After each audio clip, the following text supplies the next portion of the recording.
nasasagupan natin ang muling nabuhay na Panginoon sa pamagitan ng salita. Listen to His Word. At anong nangyayari? Yan yun. Ito ang unang bahagi ng misa, the liturgy of the Word.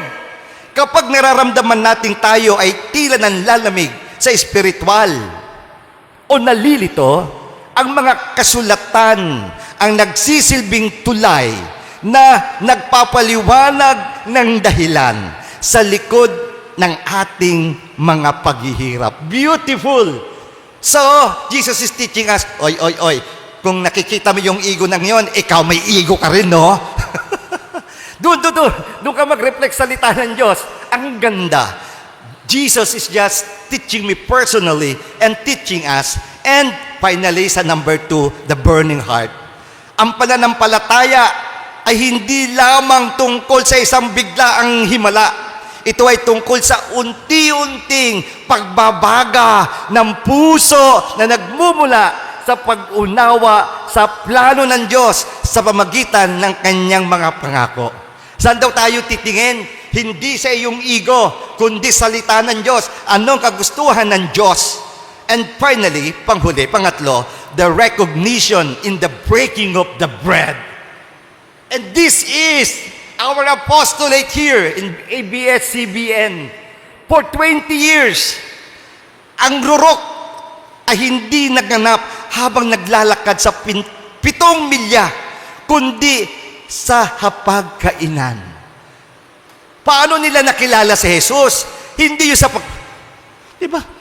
Hindi man lang nagsabi, sino ba itong uusap na? Walang ganun eh. Kundi sa akto, the breaking of the bread, sa hapagkainan, sa pamilyar, at mapagpakumbabang gawaing pagkuha, pagbasbas, sa paghahati, at pagbibigay ng tinapay. Sa wakas, ay namulat ng kanilang mga mata. Noong una, they did not recognize Jesus. And you know, even quantum physics will tell us that we could recognize the foundation of everything if we're going to concentrate. Parang ito yan eh. Madalian lang. Ako kaya tuwang-tuwa. This is talagang, itong nakikita nating solid ay hindi solid, di ba? This is empty space. But this empty space is not actually empty. This is filled with possibilities. It is a series of paradoxes. Yung solid, hindi. Empty space. Pero yung empty space yan, hindi yan wala. It's not void. It is a pregnant void. We're galing. And now, we know the subatomic particles because of the focus. And we use instruments to see what is lower than atom. From subatomic particles, children, remember electrons, protons, neutrons, and now the Higgs boson. I just love it. Pero sa susunod na yan. Yun ang ibig sabihin. When we focus on God, we will see God. Ito ang pagkilala kay Jesus sa banal na misa, sa breaking of the bread. At ito ang ating kagyat unawa. Ito ang tuwirang tumutukoy sa Eucharistia, habang ang mga alagad noong una ay isang estranghero lamang ang nakita. Ang pakikinabang sa komunyon ay naghayag ng tagapagligtas. Amen! 20 years of healing Eucharist here at ABS-CBN. And we thank God for this month. Magdasal tayo. Tingnan natin saan tayo dadalhin next month. Gayunpaman, patuloy tayong maglalakbay. Patuloy tayong magdiriwang ng banal na misa. Ipinapaalala dito sa atin na si Kristo ang pinakamalinaw na paroroonan sa mga sakramento at sa mga payak at pangkomunidad na gawain na magpapatuloy at pakikipamuhay sa kapwa. Tulad ng mga alagad, maaring tayo ay naglalakad sa gitna ng hapis. Pakitanong nga ang iyong katabi, alam bang problema mo? Musta love life mo? Ako, basta love life niya, involved. O, di ba? Ay, nangyari sa bansa, lalang. Di ba? Nangyari sa mundo, lalang. But anyway, ngunit ang muling nabuhay ng Panginoon ay nasa tabi na natin pakisabi sa katabi, bulungan mo, nasa tabi mo lang, tingnan mo, baka niya sa kanan mo, may sa kaliwa mo. Di ba napakaganda? Na andyan si Jesus.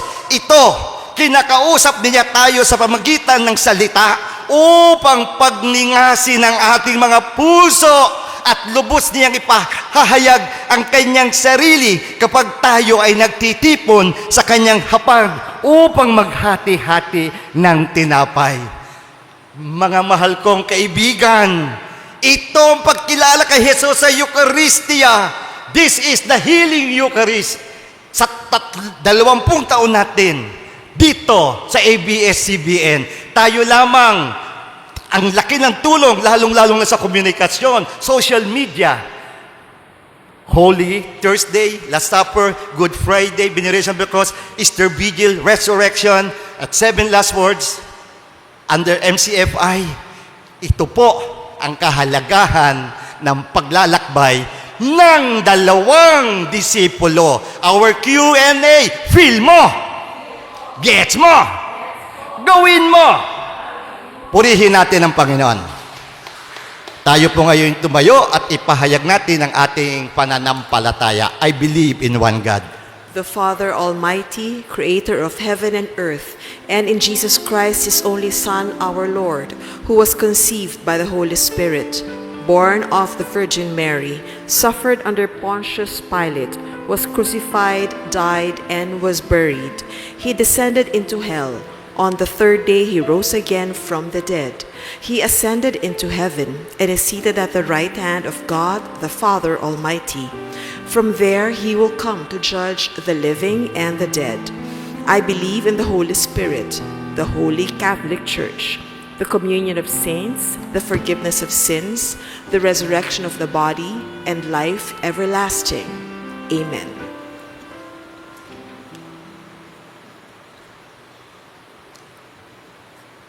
My dear sisters and brothers, as we journey together towards the fulfillment of God's kingdom, let us remember that Jesus walks with us, accompanies us, and cares for us.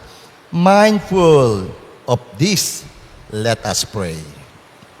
Stay with us, Lord.